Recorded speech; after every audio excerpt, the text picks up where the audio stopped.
Now, remember that Buhari's comment was actually what led to his deactivation of his account on Twitter. And, Lai Mohammed actually said that whatever the president have said was not bad, that Nigerians have actually used more worse speeches and their accounts were not deactivated. And people were wondering that how can a government official, a public holder, be thinking in this manner and all of that. But, somehow they tried to cover up their tracks, saying whatever the president said was not bad at all, that even Twitter is one of the app that is trying to undermine the peace and unity of Nigerians. But of course, there are senior lawyers who have analyzed what Buhari said. Yes, in that comment, what he made that actually made Twitter to deactivate his account, that brought about all of these issues here and there that have been causing the ban on Twitter and so many other things. Anyway, I'll bring you more details, but please ensure you subscribe to our channel, give this video a thumbs up, turn on the notification bell, ensure you like and also share our video. Okay, right here it says that senior lawyers have criticized President Muhammad Buhari following his interference to the civil war and threat to deal with troublemakers in the language they will understand. Norris and Quakers, former Nigerian Bar Association NBA Lagos branch chairman Chijioke Okwoli and Kunle Adegoke, all senior advocates of Nigeria SAN, described the president's language as presidential.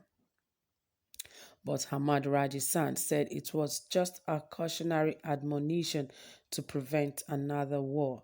Buhari on Tuesday warned insurrectionists that they were in for a rude shock. He tweeted a message referring to the 1967 to 1970 civil war that killed 1 million people, mostly Southeasterners.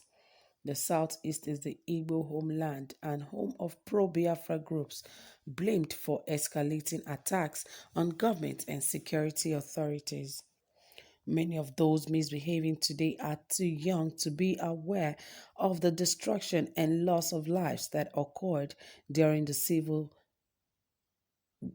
Nigerian Civil War, he tweeted. Those of us in the field for 30 months who went through the war will treat them in the language they understand, he wrote in what was taken as a warning of a fierce crackdown on rising violence in the Southeast. And Twitter deleted a tweet following complaints that he had threatened genocide against the people. Responding, Raji said the president is only drawing our attention to the negative implications of going to war. We should all make sure that there is no war. It is not a good thing. I pray we don't have another war and we don't shed more blood. I think it is a cautionary admonition to dissuade us from going into war. It has a sacred duty to prevent war. Apart from human life, we should not waste the dwindling resources on arms rather than improving on our decaying infrastructure, which is too visible. I will see his speech in that context, but opposing the president, Quaker said, the choice of words for me is unprecedented.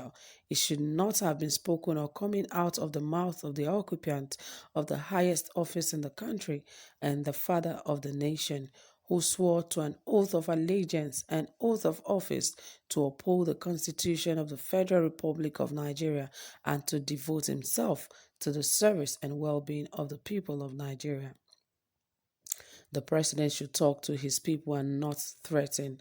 Okoli argued that the president certainly overreacted and Twitter, an independent entity, has rightly reprimanded him by deleting his tweet. His view is tinged and genocidal intent, though admittedly the situation in the Southeast is provocative and required a robust response. But like I said, he went overboard, and referencing the genocidal war of 1967 is not only irresponsible but also unpardonable ignorance. Today's world is not that of 1967.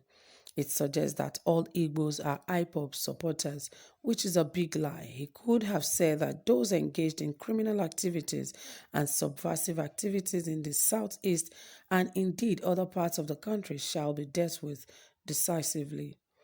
Adegoke likened Buhari's tweet as a threat to reinvent the civil war. He said, the comment of the president with the open threat of speaking the language understood by those he alleged are misbehaving is a statement that a commander-in-chief of the armed forces ought to speak to all those misbehaving today and should not be addressed to those calling for secession alone if he truly does not want to tolerate criminal activities in any guise and ought not to be in the context of Biafra agitations alone. The president has been pampering those misbehaving in the forest and that are called bandits who have been killing, maiming, raping, and taking ransom before restoring people to their liberties. The president has been pampering those responsible for the displacement of thousands of people from their homes and ancestral lands in the name of being Boko Haram, a president that tolerates and implements rehabilitation of Boko Haram elements and orders immediate extermination of people agitating for self-determination cannot be recognized as acting in good faith. A government that has been keeping quiet on killings and destruction by herdsmen should not be heard pretending to love Nigeria and its unity as to issue such a threat to remind us of the horrors of the civil war. The president should realize that he is not the president of the North alone, but the president of the whole of Nigeria, and should rather act decisively against all criminal activities, irrespective of the region or people involved. I believe the tweet by the president is direct threat to reinvent the Nigeria civil war, which ought not to be desire of any progressive government.